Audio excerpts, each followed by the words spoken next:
In nomine Patris et Filii et Spiritus Sancti. Amen. Magandang umaga sa ating lahat sa mampanig ng buong mundo. Mga nakikinig at nanonood ngayon, atin naman pakinggan ang mabuting balita ng Panginoon ayon kay San Marcos. Glory to you, Lord Jesus Christ. Isang araw ng pamamahinga, naparaan si Jesus at ang kanyang mga alagad sa tabi ng triguhan.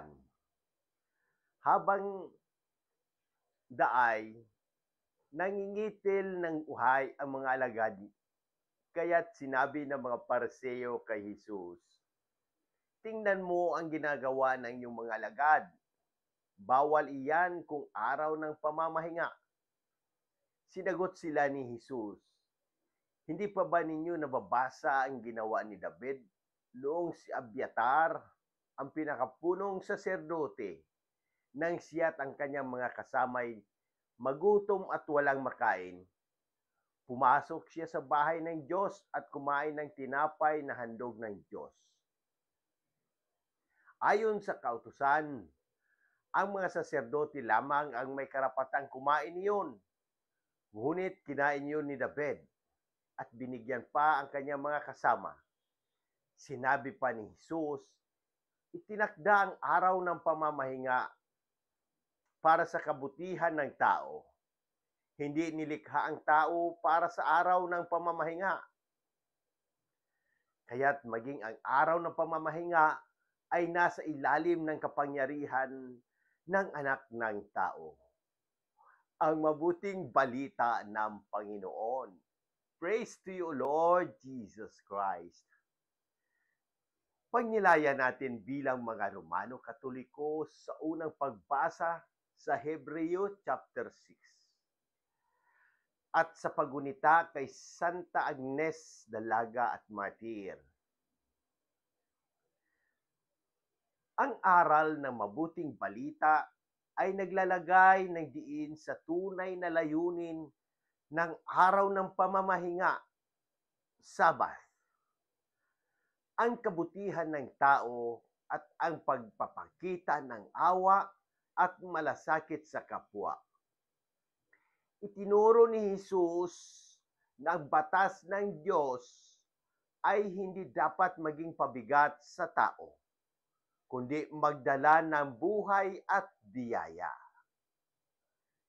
Sa unang pagbasa sa Hebreo chapter 6, pinapalakas ng sulat sa mga Hebreo ang ating pananampalataya sa pangako ng Diyos. Pinapaalala nito na tapat ang Diyos at hindi niya kinakalilimutan ang ating mga mabuting gawa. Lalo na ang paglilingkod sa ating kapwa. Ang ating pag-asa ay parang angkla na nagiging sandigan sa gitna ng bagyo ng buhay. Paggunita kay Santa Agnes. Si Santa Agnes ay isang dalagang martir na nag-alay ng buhay para sa pananampalataya sa murang edad. Ang kanyang katatagan at kabanalan ay isang paanyaya na huwag matakot na ipaglalaban ang pananampalataya kahit sa gitna ng pagsubok. Para sa kasalukuyan, sa liwanag ng Ebanghelyo, maaari nating pagnilayan ang mga sumusunod. Una, ang pagpapahalaga sa layunin ng batas. Sa panahon ngayon, marami sa atin ang sumusunod sa mga patakaran nang walang pag-unawa sa kanilang tunay na layunin. Halimbawa, sa trabaho, pinapahalagahan ba natin ang mga empleyado bilang tao o bilang bahagi lamang ng sistema?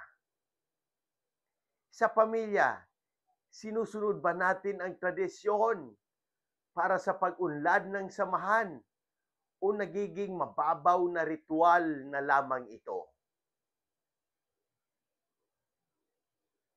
sa pagbabago. Hilingin ang karunungan upang maunawaan ang tunay na diwa ng mga batas ng Diyos at ang kanilang ugnayan sa ating buhay. Pangalawa, pagiging sandigan sa pananampalataya. Marami ang nawawalan ng pag-asa sa gitna ng kagaluhan tulad ng pandemya, kawalan ng trabaho o sakuna. Ang ating pananampalataya sa Diyos ang angkla na nagdudugtong sa atin sa Kanya. Sa pagbabago, palakasin ang pananalig sa Diyos sa pamamagitan ng panalangin, banal na misa, at pagtulong sa nangangailangan. Pang-apat, pagsasabuhay ng awa at habag. Tulad ni Jesus, tanungin ang sarili, nagiging makatao ba ang ating kilos? Halimbawa, sa simbahan, nauunawaan ba natin ang sitwasyon ng mga mahihirap na hindi makasunod sa ilang tradisyong pangliturhiya? Sa lipunan, tinutugunan ba natin ng pangangailangan ng mga nangangailangan? Sa pagpapago, iwasan ang mabilis na paghusga at maglaan ng panahon para maunawaan ang kalagayan ng iba. Manalangin tayo para sa buong sangkatauhan. Ama naming mapagmahal, salamat sa iyong salita na nagbibigay liwanag sa aming buhay. Turuan mo kami na pahalagahan ang diwa ng araw ng pamamahinga bilang isang araw ng kapangahingaan, pagkakaisa at pagpapahayag ng iyong awa. Gabayan mo kami upang maging saksi ng iyong pag-ibig sa gitna ng mga pagsubok.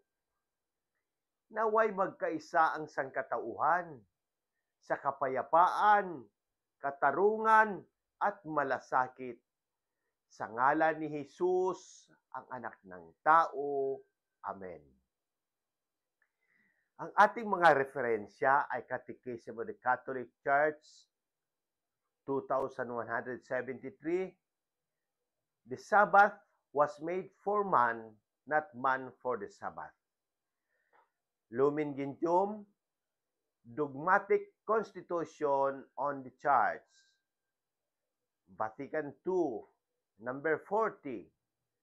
Ang kabanalan ng tao ay matatagpuan sa pagsasabuhay ng pag-ibig sa Diyos at sa kapwa. Mga akda ni San Agustin, Confession, tungkol sa paghinga at kapahingaan sa Diyos. Sa pagkilala sa tunay na diwa ng araw ng pamahinga, naway maging inspirasyon tayo sa bawat gawin upang magdala ng pag-asa at pag-ibig sa iba. Sa muli, hinikayat ko ang lahat, Katoliko man o hindi, na magtanong at pagnilayan ang mensahe ng Ebanghilyong ito. Kung may mga katanungan kayo tungkol sa pananampalataya, ang ating simbahan o anumang aspeto ng ating buhay, bukas ang aking puso na sagutin ang mga ito. Sama-sama natin pagnilayan at pahalagahan ang babag at pag-ibig ng Diyos na ipinapahayag ni Jesus sa Ebanghilyong ito. Sa pamamagitan ng ating mga gawain at salita, naway maging daluyan tayo ng habag at pagmamahal ng Diyos sa lahat ng tao. Amen. In nomine Patris et Filii et Spiritus Sancti. Amen. God bless!